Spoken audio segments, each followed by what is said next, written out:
Hey guys, welcome back to another video, and today we are going to be building a gaming computer at my dad's house. And this is my dad, Steven. He is epic. Okay, hi guys. Okay, so yes, we're going to be putting a computer together here. Mark, my son, he is 10 years old. This is going to be his first computer build. He's been using my old computer that I think I built 5 or 6 years ago, and it's been great, but he needs something a little bit newer. And then plus, now that I have a new place, he's going to be coming over and staying with me some, so he needs something over here. So we're doing like the full setup, everything, and Mark actually helped pick out a lot of these parts. So yeah, make sure you stay kind of over in this area because you don't want to get out of frame. But yeah, so we're gonna get started here, and let's first just kind of go through some of the components we picked out, and Mark can kind of help me talk about why we picked certain things that we did. Let's start with the CPU because I feel like that's what everyone's most interested in. We went AMD Ryzen, so that's gonna give us a little bit better bang for the buck. This is, I would say, not necessarily a budget build, but it's definitely not a no expense spared kind of build either. So we went with the 3600X, and that is a 6-core 12-thread processor that's going to give us very good gaming performance. You've probably seen a lot of reviews about the 3600. The X is the slightly more expensive version of it that most people don't recommend, just because it doesn't give you that much more value. It's a better processor, but we got it on sale. That's why we're picking that one over the normal 3600. Then the graphics card is this MSI RTX 2060 Super Gaming X Edition. It's going to have some nice RGB effects on it. And then the motherboard is, I messed up the whole setup. Oh my gosh, I'm a failure. The motherboard is going to be this MSI B550 Gaming Edge. This is kind of an expensive motherboard for the computer. I personally feel like, Mark, you continue to step out of the frame and stay here. I personally feel like going cheap on a motherboard, you're going to regret it in the end. Plus, we really wanted something that had built-in Wi-Fi 6. It also has optical audio, which is going to be important because we did get some speakers that have the optical. We forgot to put the speakers over here. We'll grab those in a second. For the RAM, we're going with the G.Skills Triton Z Neo, a 32 gig kit.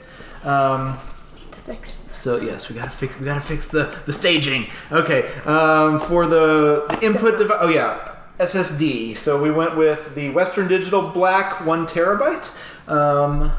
Not the version that has the built-in heatsink, because I think the motherboard has a heatsink. It does. Built into it. I did you read that? Yes, I did. Okay, awesome. So yeah.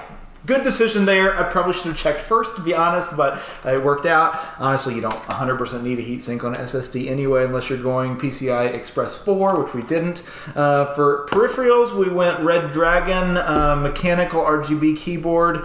This is ARGB. Every key is individually assignable, so that's pretty cool. And then also the Red Dragon wireless gaming mouse, which these are both very nice, I think, budget level. Like, for the price, the keyboard especially is $50 on Amazon, and it, I would say, trades blows with $100 keyboards.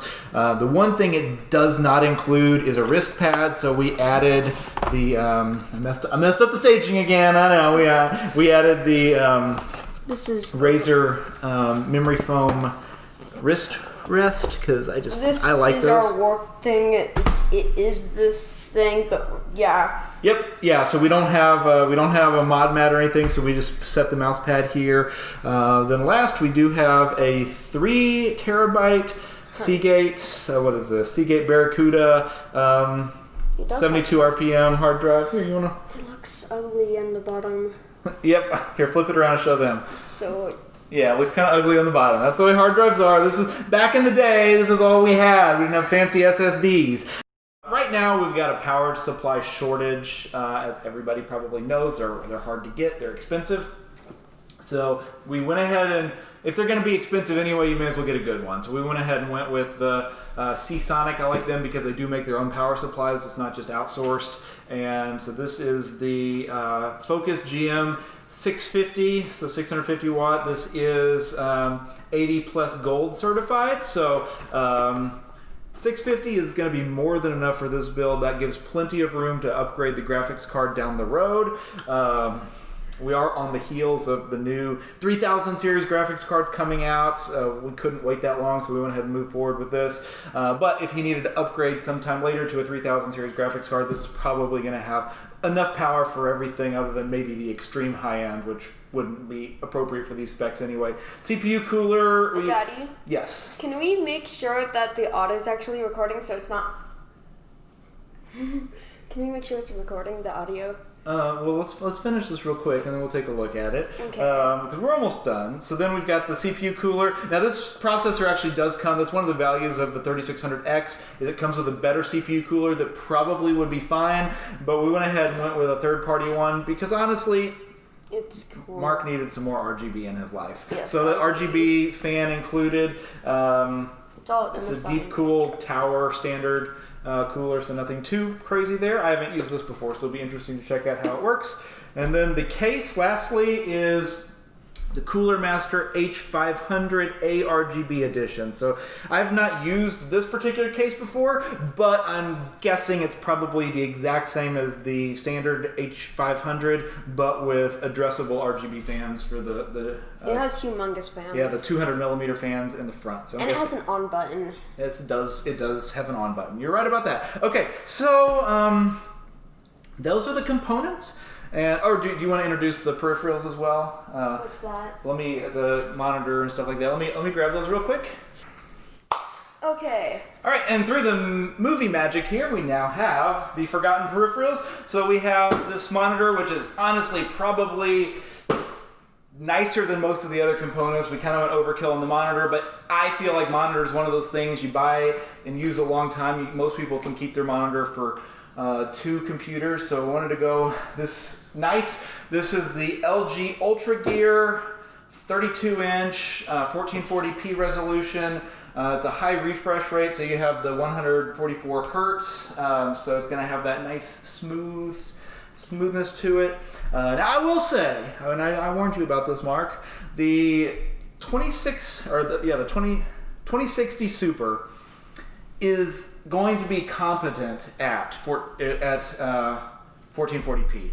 It's not amazing. I tried to talk him into the Radeon 5700 XT, which we could have gotten for the same price, and for standard games, unquestionably performs better. So it would have given him a little bit more frames per second on this monitor. I think it doesn't give RTX though. But Mark really wanted the ray tracing, and honestly, as much as ray tracing has been an underwhelming feature to date, the next generation consoles are both going to be coming out supporting ray tracing, which means that more developers are probably going to include ray tracing in their titles. So I actually think it actually makes some sense. Plus, the NVIDIA graphics cards have some better hardware encoders, which helps for streaming, and Mark really wants to do some more streaming, so that's going to make the streams be a little bit more fluid and crisp. The streams that nobody ever watches, and yeah, those.